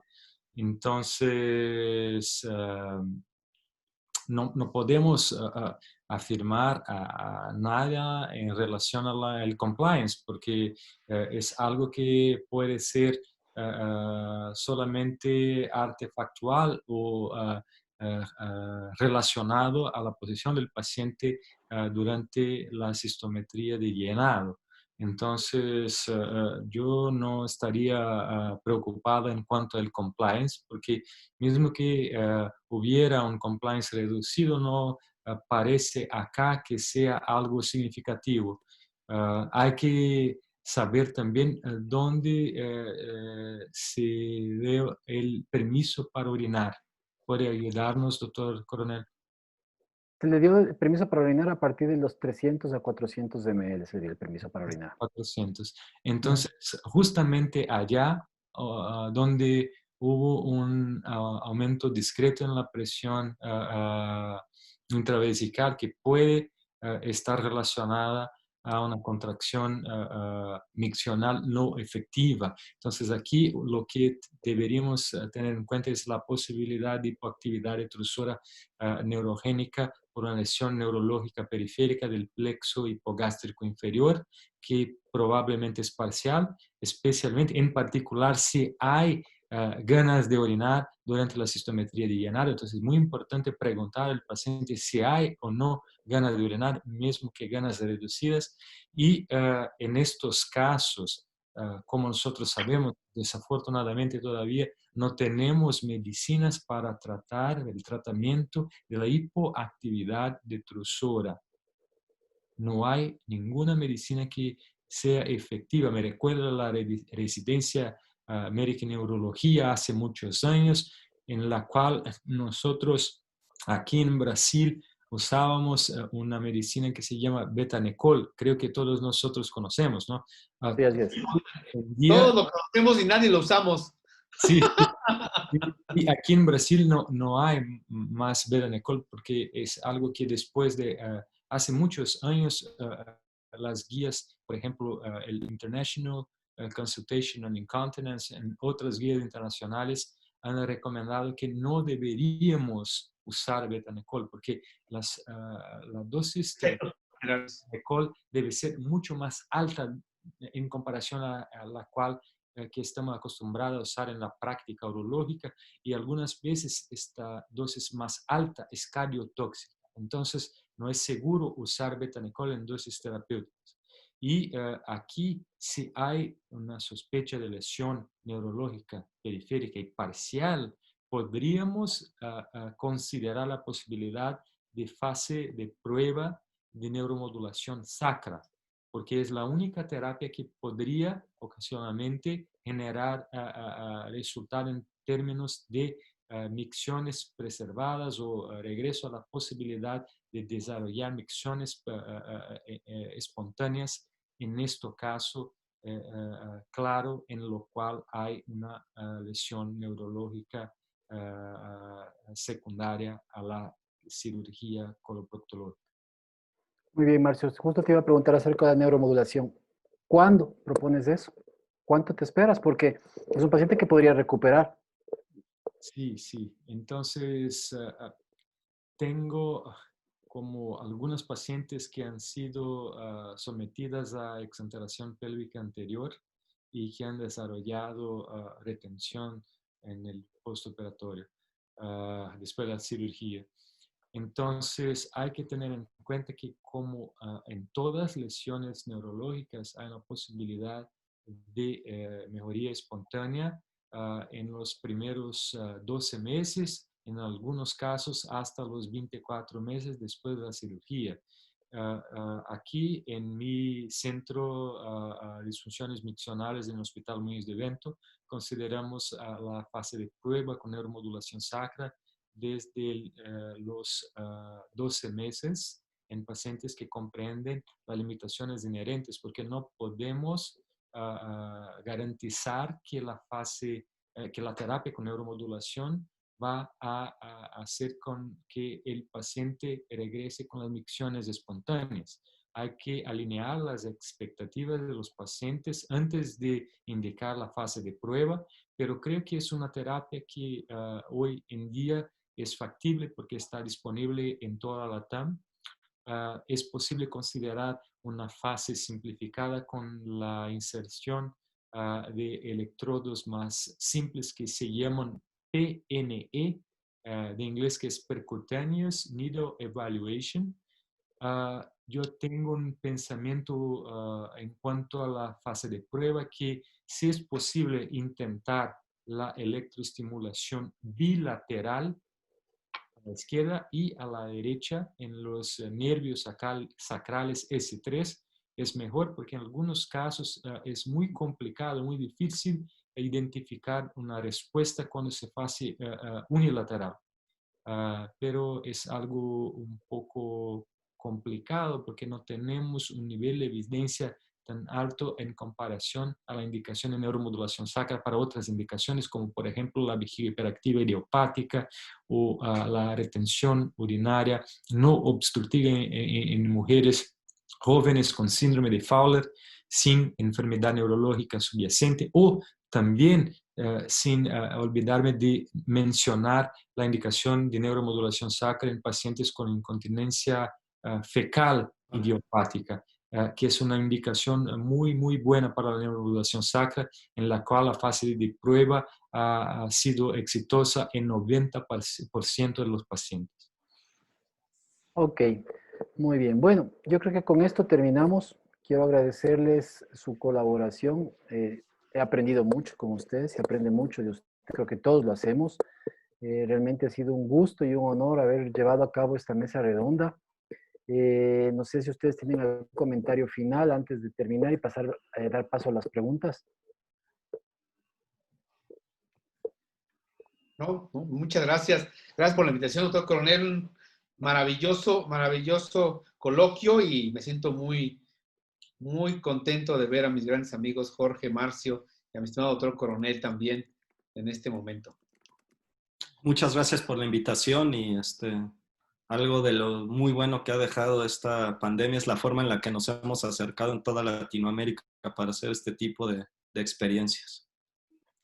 También muchas gracias por la amable invitación. Es un gusto, un placer personal, profesional estar aquí con ustedes, especialmente con el doctor Jorge y el doctor Sergio, que son amigos de mucho corazón, que con toda certeza llevan sus conocimientos en dirección a la mejoría de los pacientes. Entonces, es algo que yo tengo un honor de estar aquí con ustedes. Muchas gracias, doctor Coronel, y siempre a las órdenes.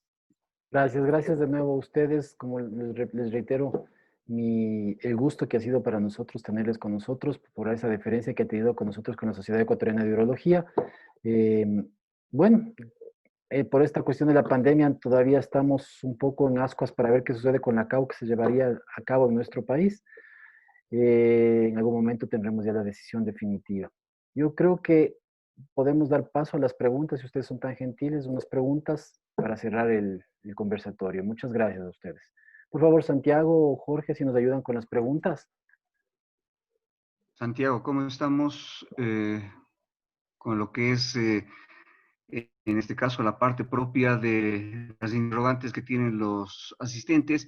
De cualquier manera, de lo que me estaba fijando en el chat, prácticamente todo lo que es interrogantes enfocados a los temas que se han dado esta noche están contestadas. Hay situaciones en las que básicamente están haciendo comentarios sobre ciertos tipos de aspectos, pero que no son propiamente interrogantes sobre las expresiones que han mantenido ustedes esta noche. O sea, prácticamente yo no sé si están solventadas todas las interrogantes que en teoría deberíamos tener. Efectivamente, las ponencias suyas han sido excelentes y directamente las preguntas han sido enfocadas sobre situaciones puntuales en las que efectivamente cumplieron a cabalidad todo lo que corresponde desde el punto de vista científico.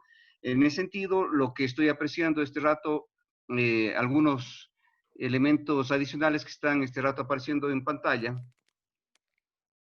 Como este dice, un paciente con paraparesia espástica familiar con el uso de baclofeno más clonazepam con síntomas de vaciamiento, ¿cuál sería la actitud con relación a este tipo de intervención desde el punto de vista medicamentoso? Porque lo que busca el baclofen sería fundamentalmente relajar el esfínter estriado, y pensaríamos que efectivamente si eso tiene lo que es un beneficio con relación a la característica de la terapéutica, si es un cateterismo intermitente que se está manejando con el paciente y permite el pasaje de la sonda, creo que sería una solución para mantenerla.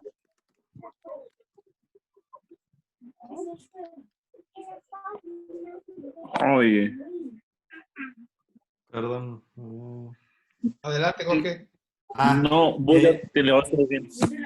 Sí, aquí en ese caso tengo la oportunidad de ahorita estar tratando a un par de hermanos que tienen esta enfermedad, y yo creo que, bueno, la verdad es que como los he manejado, ellos están tomando el baclofeno y claramente tienen una cosa dual donde la urodinamia sí me sacó a la luz, porque uno está obstruido por el crecimiento de la próstata y el otro tiene un detrusor que es hiperactivo. Entonces, al hermano que tiene detrusor hiperactivo le colocamos toxina botulínica. Aparte es anestesiólogo, ese es un gran problema. Empezaba a tener pérdidas durante las cirugías y lo capacitamos a cateterizarse para que lograra pasar el mayor tiempo de periodo seco. Y él, curiosamente, la espasticidad aumenta mientras la vejiga está más llena, y desde que se está cateterizando su espasticidad ha logrado controlarse. El otro tenía una obstrucción del tracto de salida con criterios de progresión, e iniciamos el tratamiento con inhibidor de la 5-alfa reductasa y alfa bloqueador, que trayendo a colorario del primer caso de Parkinson, yo creo que algo muy importante es que si se va a decidir por este tratamiento es una apuesta a largo plazo, para que se logre ver el efecto neto del inhibidor de la 5-alfa reductasa. Bien, tenemos otra pregunta, se relaciona con lo que es las infecciones urinarias recurrentes. La pregunta en este caso es planteada: ¿qué esperarían de una urodinamia en estas condiciones con un paciente que tiene este tipo de problemas en forma crónica?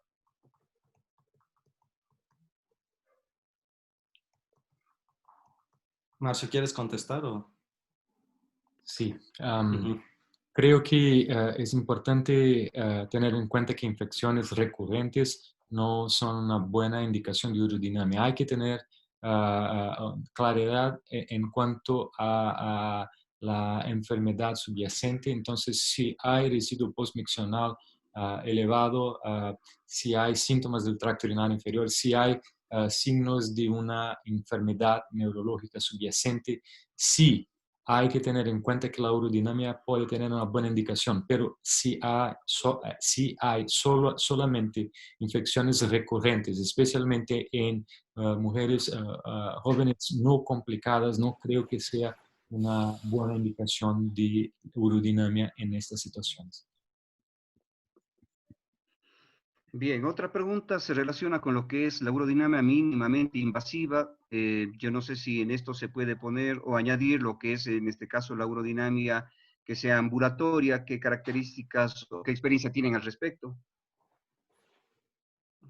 Yo no tengo experiencia en urodinamia ambulatoria. Siento que en realidad tiene indicaciones muy particulares, y no creo que añada más a las herramientas que ya tenemos para hacer un diagnóstico o orientar nuestra decisión terapéutica. Sí, yo también no tengo experiencia con el uso de los devices para urodinamia no invasiva, y hay que tener en cuenta que son buenas posibilidades para un futuro próximo, pero hay que tener en cuenta que las guías de la EAU recomiendan con un grado fuerte que no deberíamos usarlas en el contexto de síntomas del tracto urinario inferior en varones, sino en investigación clínica. Bien, hay una pregunta en la que plantea qué características tiene en este caso la parte urodinámica con relación a la respuesta que puede tener los antimuscarínicos o los beta 3 en una prueba urodinámica. ¿Quisieras contestar, Sergio? Te ¿Me perdimos puede un repetir? segundo. La pregunta es que ando mal del audio. ¿Qué me decía? Que la pregunta es si la fuerza de las contracciones involuntarias en una urodinamia te ayudan a predecir la respuesta del tratamiento farmacológico. Sí, sin duda alguna. Yo antes de toda la experiencia que tengo en estos pacientes, yo hoy por hoy, una contracción involuntaria de más de 70 centímetros de agua, yo ya difícilmente lo manejo con anticolinérgico con beta 3. Yo ya lo llevo a la aplicación de toxina botulínica, porque es un paciente que no me va a responder bien. Ese es uno de mis criterios muy claros. Yo ya ni lo hago porque lo hice muchas veces y acabé fracasando en pacientes por abajo de 70 centímetros de agua, sí lo valoro, o arriba de 70 centímetros de agua, ya lo llevo a toxina botulínica. Bien, Jorge, añadiendo... si me permites una Sí. pregunta, esta es una pregunta mía muy personal. Estoy muy orgulloso de tener aquí al doctor Fernando Vaz, él fue mi maestro. Él formó parte de mi vida, gracias a él y al doctor Walter y otros, soy un poco lo que he podido ser. Pero bueno, yo quiero agradecer mucho al doctor Fernando por estar aquí. Para mí es un gran honor y quería aprovechar una pregunta que él hace. ¿Ustedes en qué momento consideran o creen que todavía hay espacio para la ampliación vesical considerado todo el arsenal terapéutico que tenemos? Jorge. O sea, yo creo que es ciertamente el advenimiento, sobre todo de la toxina, cambió el uso de las ampliaciones. Sin embargo, al menos en la experiencia en el instituto, donde no tenemos un programa de medicina translacional entre niños y adultos, lamentablemente hemos visto algunos casos de mielomeningocele que no fueron tratados óptimamente de niños y que llegan con vejigas demasiado pequeñas, hablo menos de 80 mililitros, que prácticamente les cabe nada más a veces el balón de una sonda Foley, y en ese escenario sí seguimos utilizando, hemos hecho las ampliaciones vesicales. Pero bueno, sé que Sergio nos puede complementar dentro de los casos que les ha puesto toxina, cómo les ha ido ¿a cuántos has hecho ampliaciones? Creo que ha sido satisfactoria la toxina, ¿no? Sí, es una gran pregunta y me uno a lo que dijo Jorge. El advenimiento de la toxina botulínica ha hecho que cada vez la ampliación vesical sea menor su uso. ¿Por qué? Los artículos de la doctora Church, del Popolo, los mismos que hemos hecho en el instituto, nos hablan de que la aplicación de toxina botulínica nos llega a incrementar hasta 200 mililitros en promedio, ¿sí? La capacidad citométrica máxima de una paciente o de un paciente con vejiga neurogénica. Si lo vemos esto, es muchísimo. Yo, pacientes que han tenido vejigas de 150 de capacidad citométrica máxima, a ponerles 200 unidades, llegan a 300, 350 y con eso ya es suficiente.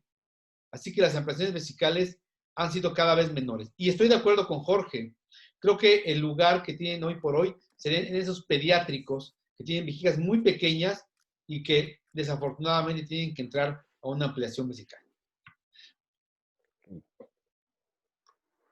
Bien, una pregunta adicional dice, en este caso, ¿cuál consideran más importante en cuanto a las contracciones? ¿Amplitud versus duración? Creo a que las contracciones no inhibidas de la vejiga. Creo que los dos son importantes porque cuanto más frecuentes son las contracciones, por más tiempo la vejiga va a permanecer en riesgo de deterioro del tracto urinario superior. Creo que no deberíamos para la población adulta utilizar necesariamente el parámetro que ha sido descrito hace muchos años por el doctor Maguire para niños con mucoceles, en lo cual cuando tenemos un punto de corte superior a 40 centímetros de agua de la presión de pérdida del detrusor, hay un riesgo inherente de disfunción, deterioro de la función de los riñones. Sino en pacientes adultos muy probablemente hay un riesgo con presiones un poco más elevadas, pero hay que tener en cuenta y hacer hincapié en la frecuencia de la hiperactividad detrusora neurogénica y si hay contracciones sustentadas. Es decir, si hay presiones que van gradativamente que se quedan más. Jorge, si te parece, podríamos parar por ahí las preguntas, guardemos esas preguntas, yo les puedo hacer llegar a los panelistas y yo creo que por ahí podríamos quedar y después las siguientes preguntas, si ellos son tan gentiles, yo les he de mandar para que ustedes me contesten, por favor, si les parece. Sí, nuevamente yo les agradezco muchísimo por la colaboración, gracias a ustedes, ha sido un gusto y no sé si tenemos palabras finales, Julito, tú como presidente del Núcleo Sur. Bueno, muchas gracias por la participación de todos los panelistas, excelente. Un gusto haber compartido con ustedes hoy noche y de parte de la Sociedad Ecuatoriana de Urología Capítulo Sur, pues un abrazo grande y buenas noches a todos. Gracias. Buenas noches. Buenas noches a todos. Buenas noches, gracias. muchas gracias por la invitación. Buenas noches, cuídense mucho. Gracias, doctor Coronel, gracias a todos. Un abrazo. Gracias a ustedes, una buena noche. Marcio, Jorge, nos vemos en cualquier momento, amigos. Cuídense. Buenas noches también al doctor Vaz, grande maestro en Brasil, gran maestro en Brasil, doctor Vaz. Un abrazo, chao.